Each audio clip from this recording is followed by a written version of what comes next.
Persib Bandung bikin keputusan mengejutkan jelang putaran kedua Super League. Pelatih Bojan Hodak memilih solusi tak biasa terkait posisi kiper dan nama yang muncul, membuat seluruh bobotoh terkejut. Simak ulasannya.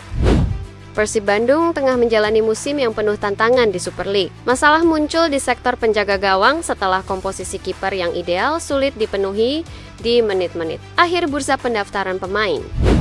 Bojan Hodak resmi mendaftarkan Med Wirawan sebagai kiper keempat Persib untuk sisa musim ini. Ya, ini bukan sekadar rumor. Mantan kiper legendaris itu kembali terdaftar meski usianya sudah masuk 44 tahun. Keputusan ini diambil karena di akhir pendaftaran sulit mencari penjaga gawang berkualitas di pasar, sehingga Persib tetap harus punya 4 kiper untuk memenuhi aturan kompetisi. Meski kembali didaftarkan, Hodak justru berharap Made tidak perlu bermain. Artinya, ia berharap 3 kiper utama tetap fit sepanjang kompetisi dan tidak mengalami cedera atau hal buruk lainnya. Keputusan ini diambil setelah Persib mencoret Adam Prizibec dari daftar pemain Super League. Prizibec kini hanya didaftarkan untuk kompetisi ACL 2, sehingga Persib harus tetap punya 4 kiper sesuai regulasi liga.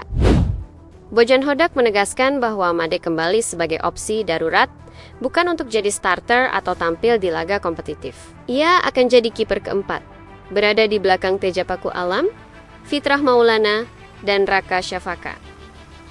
Hodak berharap Made Wirawan tidak perlu tampil sedikit pun sepanjang musim.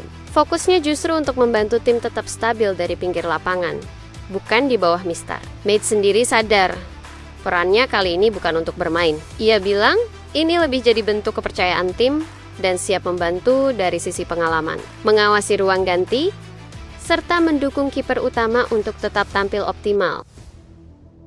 Kira-kira, menurut kalian, apa Made Wirawan masih punya peran besar di Persib musim ini meskipun tidak bermain? Tulis komentarmu. Drama besar di lanjutan BRI Super League. Persebaya Surabaya tampil gemilang di kandang Bali United dan kembali ke jalur kemenangan. Pada pekan ke-20 BRI Super League, Persebaya Surabaya berhasil mengalahkan Bali United dengan skor 3-1 di Stadion Kapten Wayan, Dipta, Gianyar, Bali.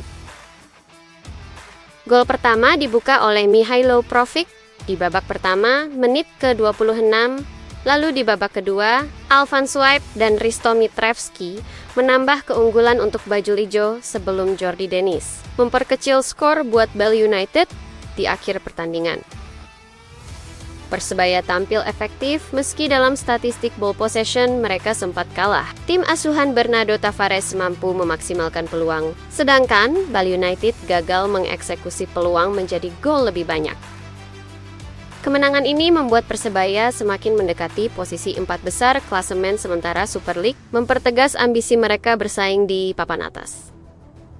Musim ini, bajul ijo kembali tampil superior atas Serdadu Tridatu. Walau dalam sejarah head-to-head, Bali United sering dominan. Performa Persebaya di 2 pertemuan terakhir melawan Bali United menunjukkan tren kemenangan bagi tim Surabaya. Makan Kemayoran secara resmi menghadirkan Cyrus Margono sebagai rekrutan terbaru jelang penutupan bursa transfer putaran kedua BRI Super League. Nama ini langsung jadi sorotan setelah diumumkan klub ibu kota. Margono adalah penjaga gawang yang punya pengalaman di sepak bola Eropa. Ia pernah memperkuat Panathinaikos B di Liga Yunani serta berlaga di kompetisi kasta tertinggi Kosovo bersama KF Dukakjini sebelum merapat ke Persija. Cyrus sendiri mengaku sangat senang dan antusias bisa membela Persija Jakarta. Menurutnya, Persija adalah salah satu klub besar di kompetisi Indonesia. Kesempatan yang tak ia sia-siakan. Meskipun baru tiba, banyak yang penasaran. Apakah Margono akan jadi kiper utama Persija? Atau justru pelapis Carlos Eduardo? Dengan pengalaman internasionalnya, ia punya peluang ikut bersaing untuk tempat di starting 11. Rekrutan Margono ini jadi salah satu bukti ambisi Persija Jakarta dalam memperkuat skuadnya di paruh musim. Mereka tidak hanya membidik hasil di liga, tapi juga ingin tampil konsisten hingga akhir musim.